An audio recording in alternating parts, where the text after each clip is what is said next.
Moi, c'est Dieudonné, je suis ivoirien, j'ai 17 ans et je suis ici depuis 2020, depuis février 2020. Oui, j'ai été inscrit par une association du nom de Tech 31 et Autonomie. C'est des associations qui font maintes prises pour nous aider jour et nuit.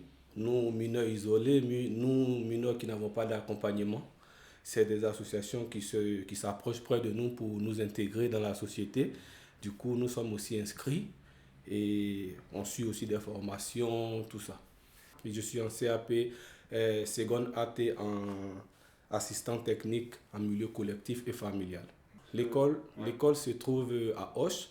Du coup, je suis obligé de dormir à l'internat du lundi à vendredi et les vendredis, soit je retourne à Toulouse dans le lieu, dans mon lieu de résidence. Les conditions dans lesquelles nous travaillons, bon, il n'y a pas que moi. Voilà, c'est aussi les difficultés, accès à Internet. Ici au bâtiment, on a des connexions souvent qui vont, qui viennent, mais c'est pas rassuré quoi. Ça rassure pas. Du coup, souvent on a des soucis pour suivre des cours en ligne. Voilà, on a souvent des soucis pour ça. Moi-même, par exemple, hier, j'ai reçu des exercices que je devrais rendre aussi hier à 17 heures, mais à cause de réseau d'Internet, j'avais pas pu finir ça. J'ai fini ça aux environs de 23 heures minuit. Donc, il y a aussi ces problèmes-là. Il y a aussi ces problèmes-là qui nous empêchent à étudier comme il le faut, quoi. L'école est au courant de ma situation, mais l'école aussi fait ce qu'elle peut faire. Voilà pourquoi je suis à l'internat. Et quand je suis là-bas, j'ai au moins tous les moyens autour de moi pour me concentrer et étudier. La formation dure 2 ans. Et là, je suis aussi en recours. Je suis en recours. C'est comme si, par exemple, je suis passé à Daomi et du coup, Daomi n'a pas reconnu ma minorité. Et ici, tous ceux qui sont dans le bâtiment, les jeunes que vous voyez ici, c'est des jeunes qui sont dans les recours de leur minorité, qui sont en attente, qui ont posé leur contestation, leur manifestation au juge et du coup, ils sont en train d'être défendus devant le juge. Oui, il y a des stages qui se font. J'ai déjà effectué un stage et en juin, le 14 juin, nous avons encore un deuxième stage parce que durant les 2 ans de CAP, on a 4 stages à faire. Et là, je suis au deuxième stage qui se fera bientôt, au 14 juin. Du coup, là, je suis en train de chercher et aussi il y a des associations qui nous accompagnent, qui aussi nous accompagnent parce que tout seul, c'est très difficile de trouver des stages. Du coup, nous sommes obligés d'être aidés par ces associations-là, qui sont un peu comme nos papas et mamans ici en Europe. Il faut dire que on met notre vie en danger. Et moi, d'abord, j'étais en Italie. Et c'est de l'Italie que je, j'arrive à 20 000 ans. Et c'est, voilà comment le parcours commence. Et après, je rentre en France par les bus, par train. Et le train, ça dit que tu montes dans le train, mais tu n'as pas d'argent, tu es obligé de monter, quoi. C'est comme si c'était aussi de la fraude, mais c'est pas que tu as envie de faire la fraude, mais c'est parce que tu as envie d'atteindre un but, tu as envie d'aller quelque part et tu n'as pas les moyens. Donc voilà comment j'arrive en France. Et vu que je voulais vraiment m'intégrer, voilà comment, par des renseignements, on me parle de Daomi, qui s'occupe des mineurs isolés, qui s'occupe des mineurs, voilà. Et Daomi aussi, eux, leur combat, ça dit, ils font pas leur travail normalement. Eux, ils mettent tout le monde à la rue et souvent, ils font un peu de tout ce qui est, ils font un peu de discrimination, quoi. Ils font pas leur travail du coup. C'est des associations là qui nous accompagnent. C'est ceux-là aujourd'hui là qui nous inscrivent dans les écoles, qui trouvent des petites formations pour nous. Oui. Si nous sommes là aujourd'hui, c'est parce que ces formations, ces aides-là existent, ces organisations-là existent. Sinon, si c'était que Daomi ou la mairie, on serait abandonné à la rue en fait. Pour moi, je pense qu'il y a aussi ce qu'on ne dit pas tout le temps dans les médias, qui est le racisme. On ne veut pas d'étrangers.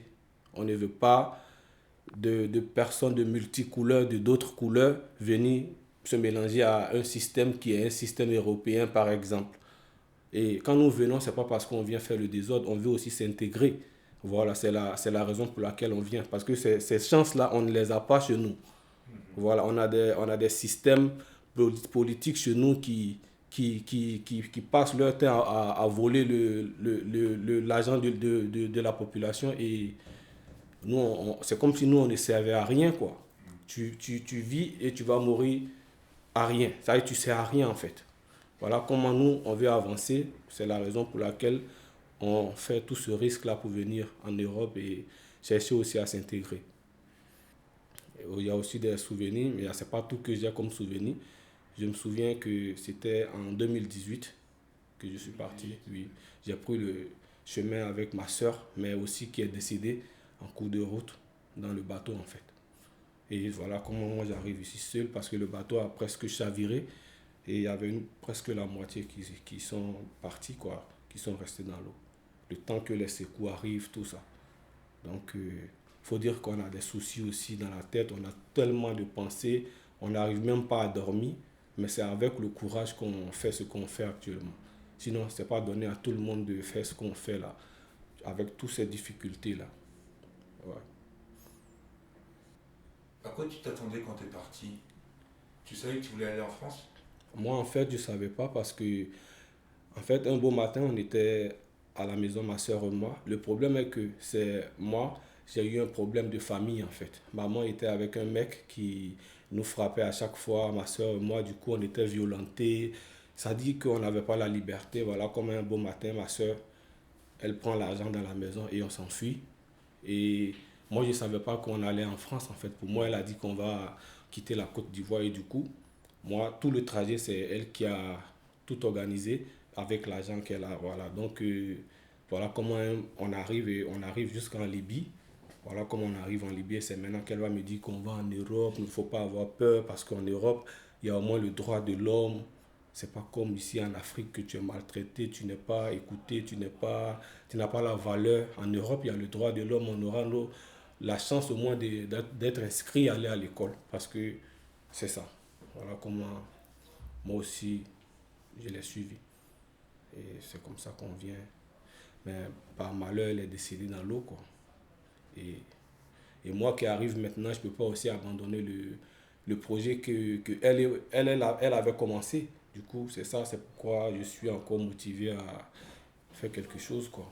Au moins continuer les cours, quel que soit au niveau où je vais arriver, mais au moins faire quelque chose dans la vie, quoi.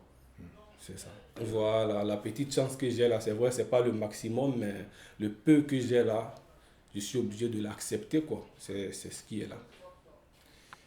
Bon. Moi, tout ce que je veux dire, c'est que le gouvernement prend conscience de tout ce qui se passe dans ce monde-là. Si nous, on vient, c'est pas parce que quelque part, on a envie de profiter d'un système, mais c'est parce que aussi, le monde aussi est en train de changer. Tout doit changer. Et un Africain a le droit de venir vivre en Europe. Un Européen a aussi le droit de vivre en Afrique. C'est vice-versa, on est libre d'aller où on veut. Et que quand on vient, qu'on nous traite pareillement comme leurs enfants. Qu'on ne nous méprise pas, qu'on ne nous diminue pas, qu'on ne nous frustre pas. Voilà, donc c'est ce que je peux dire aussi au gouvernement. Si cette voix peut porter, c'est le souhait de tous ces jeunes-là. Voilà.